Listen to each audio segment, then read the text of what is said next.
Just to sum it up a little bit, the contextual effects you can say in a very maybe too narrow view, but that's the main results of my model, that social integration in Scandinavia is still fulfilled because of economic prosperity, of a high perceived quality of democracy, and because of rather low public debt rates compared to other countries.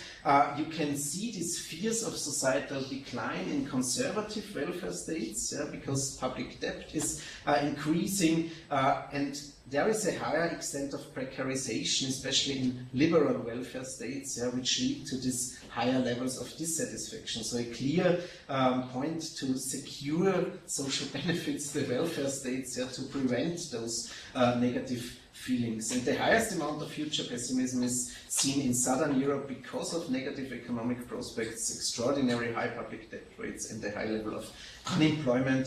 And in Eastern Europe, societal malaise is mainly due to the lower quality of democracy people are perceiving. And maybe that's too narrow, but that is the main quantitative result, more or less, of my study. Now to the last very short point, the challenge of culture-sensitive concepts. We need concepts which are appropriate for more fine-tuned regions, for specific societal groups, and maybe also new units of analysis. And there are some interesting initiatives besides the mainstream. There's, for instance, this WET group, Wellbeing in Developing Countries, also from the University of Bath, I think.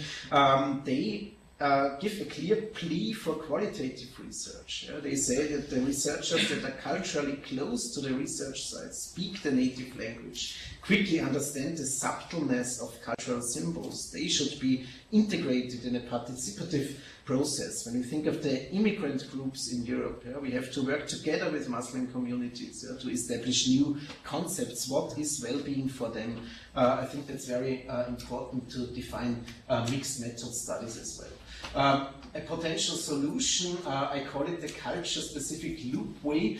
We should start with qualitative research to explore the most important facets of the concepts. When it comes also to hard-to-reach groups, maybe also to children, let's start with qualitative initiative, not start with a comparative approach, start from the bottom more or less, and then try to operationalize the construct for further quantitative research, for first empirical evaluations within the country, and then decide if it's possible to compare or not, because when we see that there is only a small interface when you compare well-being of children in France with well-being of children in Austria, for instance, then we should decide not to compare the issue, because then we have only a few indicators left, and that's not content validity in the specific country. If it's possible to compare, then we can use all the advanced statistical methods.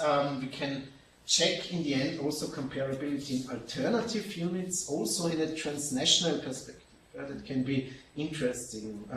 Standing speaks of the precariat as the new transnational class. Maybe the precariat in Spain, Portugal, Greece has more in common than Greek citizens compared to Portuguese citizens or Spanish citizens. We have to look for new units of research as well. So concepts need to be, in the ideal case, entirely exhaustively measured. That's my main message, and especially relevant also for groups which are hard to reach for quantitative statistics for surveys. Thank you very much for listening.